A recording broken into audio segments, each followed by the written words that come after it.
युवराज सिद्धार्थ है ना? हाँ। मैंने सुना है कि आप सब कुछ कर सकते हैं। हाँ, कदाचित मैं अवश्य प्रयत्न करूंगा।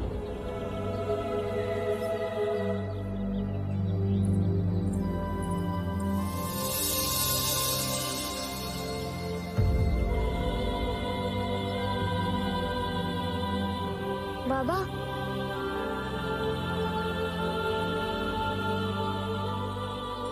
वो युवराज थे। नहीं, ईश्वर।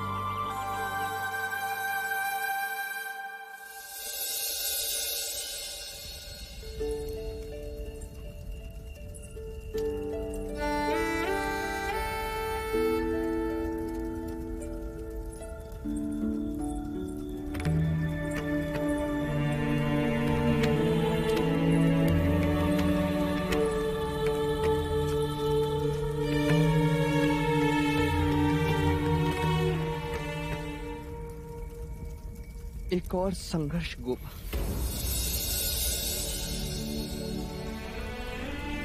एक मनुष्य इतना गरीब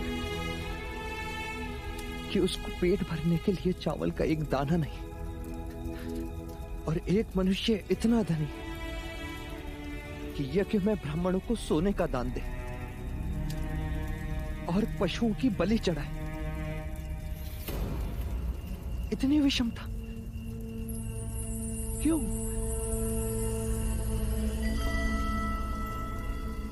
गोपा, हम महलों में रहते हैं, पकवान खाते हैं,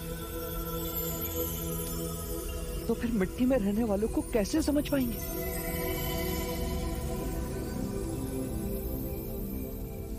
मां कहती है कि ईश्वर कण कण में बसा है,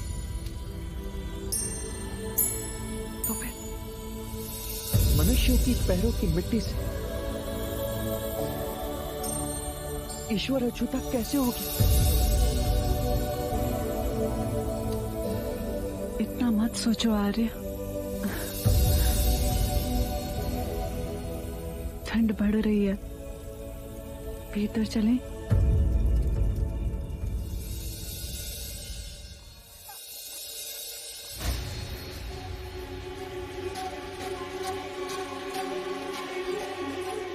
राजकुमारी, युवराज को ही पिला दीजिए, उनकी ठंड दूर हो जाएगी।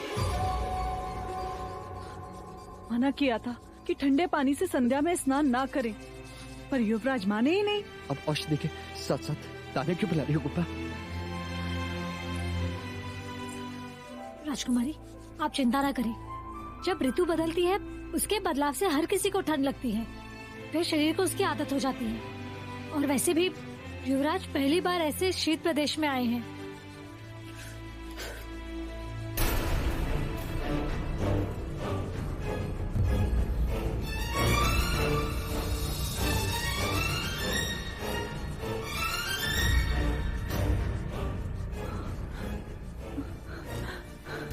लौशिका, इन्हें कुछ होगा तो नहीं ना? कुछ नहीं होगा मुझे।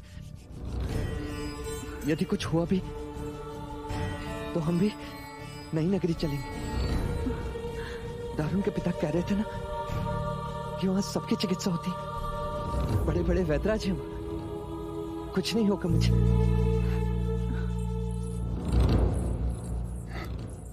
राजकुमारी, युवराज के नाखून और नीले पड़ते जा रहे हैं। अब जो करना है वो आप ही को करना है। ऐसी परिस्थिति में देह अग्नि ही अंतिम उपचार है।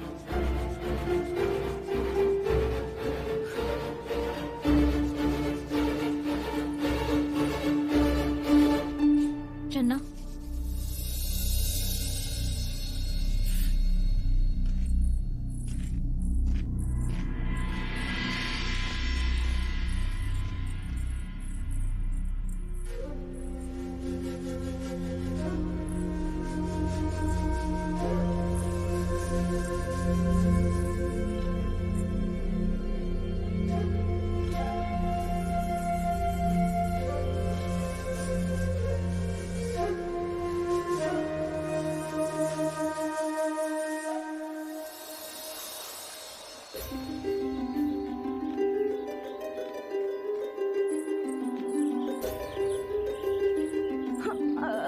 ठहरो, कहाँ जा रहे हो? हमें युवराज से मिलना है। वो नहीं मिल सकते। उन्होंने कहा था कि वो मेरी बात सुनेंगे। कहा ना कि नहीं मिल सकते, क्यों हट कर रहे हो? पुत्र, वो लोग कुछ दिनों के लिए बाहर गए हुए हैं, तुम भी कुछ दिनों के पश्चात आ जाना। हाँ, जाओ। सुनो, ये बालक दोबारा कभी भी युवराज से न मिलने पाए और ना ही इसका कोई समाचार। जैसा आपका आदेश। ये बालक युवराज के सामने नई नगरी की बातें करता है और अगर युवराज आरोग्य धाम पहुंच गए तो हम प्राण से गए समझो।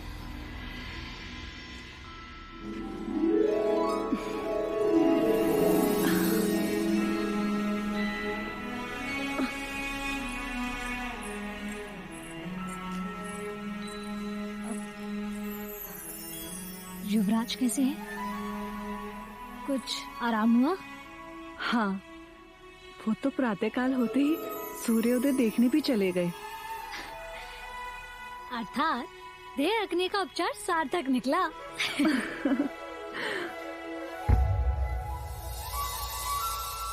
ये क्या है राजकुमारी? क्या हुआ? आपके हाथ का वो सूत्र? कैसा सूत्र? ये सूत्र कुलगुरु ने तुम्हें पुत्र रत्न प्राप्ति के लिए दिया है।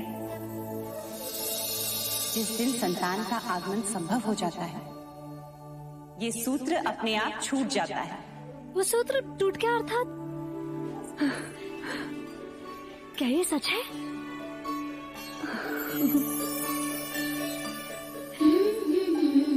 क्या युवराज सिद्धार्थ इस बात से ज्ञात है? तो कब बताएंगी? मैं नहीं कह पाऊंगी। महादेवी से कहूंगी, वही बताएंगी। ठीक सोचा। लौशिका जी,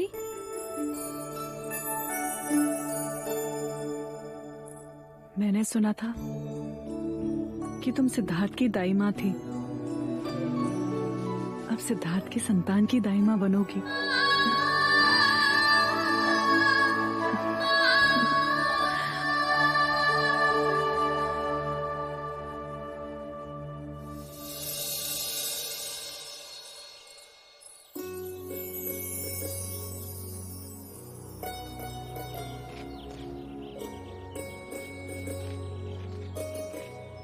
चलो कुपा, चन्ना आज हमें सामने वाले बर्फ के पर्वत के पास ले जा रहा है। पर आज हम मंदिर जाना चाहते हैं युवराज।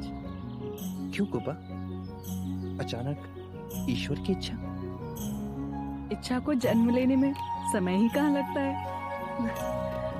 बस ऐसे ही मन में आया तो। ठीक है चन्ना, आज हम मिट्टी के मनुष्य पत्थर के ईश्वर से मिलने मंदिर जाएंगे।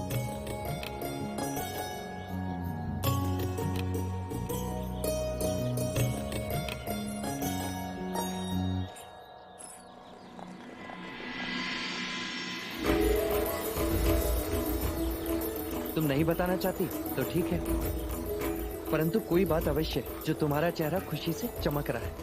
बस ऐसे ही आपका ज्वर उतर गया और मेरे गालों पर खुशी चढ़ गई। दारू, रथ रोको चन्ना।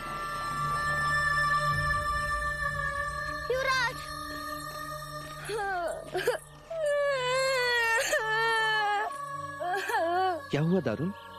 क्यों इतना रो रहे हो? हमारा भाई है ना, भाई बड़ा कल रात वापस आ गया था। हम सबसे बातें भी कर रहा था और आज सुबह से कुछ ही नहीं बोल रहा है। उसे सब नदी किनारे ले गए। सुनो, इस समय तुम अपने भाई के पास जाओ दारुन। युवराज मंदिर जाकर अवश्य तुम्हारे घर आएंगे। नहीं युवराज, आप चलिए ना। दारुण, हमें पहाड़ी वाले मंदिर जाना है, देर हो जाएगी। नहीं युवराज, आप चलिए।